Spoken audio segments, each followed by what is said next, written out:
মহাভারত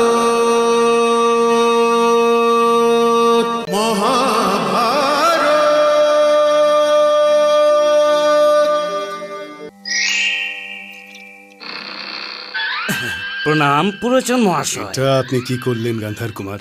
আমার জন্য আপনার দাঁড়াবার কি প্রয়োজন? এটা দুটো কারণের জন্য প্রয়োজন পুরোচন মহাশয়।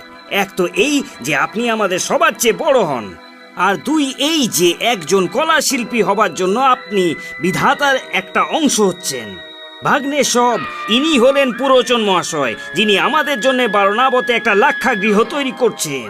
আসুন ভাগ্নেদের প্রণাম গ্রহণ করুন। দীর্ঘজীবী হও, দীর্ঘজীবী হও। বসুন পুরোচন মশাই। ধন্যবাদ। পুরোচন মহাশয়, আজকে আপনাকে গান্ধারের বেদানার রস পান করাবো। ধন্যবাদ।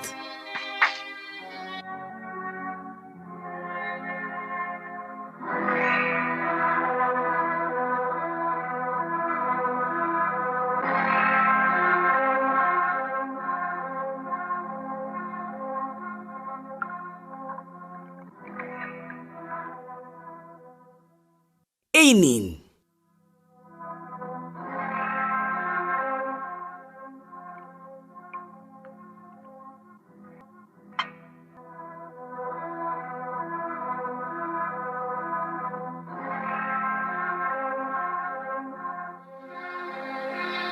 তাহলে বলুন পুরোচন মশাই, আমাদের বারণাবত ভবনের সংবাদ কি?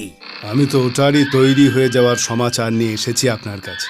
আচ্ছা, তাহলে কি ওটার জন্য একটা আগুনের ফুলকি যথেষ্ট হবে? একটা ফুলকির কথা বলছেন আপনি? অর্ধেক ফুলকি যথেষ্ট হবে পুরো ভবনকে পুড়িয়ে ছাই করে দেওয়ার জন্য। তাহলে আপনি এটা বুঝে নিন পুরোচন মশাই, যে আপনার এই ভবনের সাথে সাথে ইতিহাস আপনাকেও সদাই মনে রাখবে।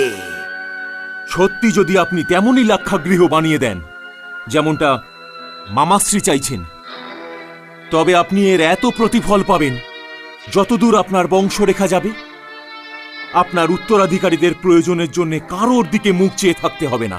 ধন্যবাদ।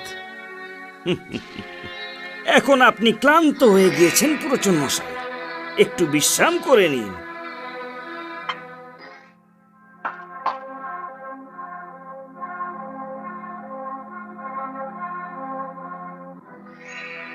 ওনাকে অতিথি গৃহে নিয়ে যাও।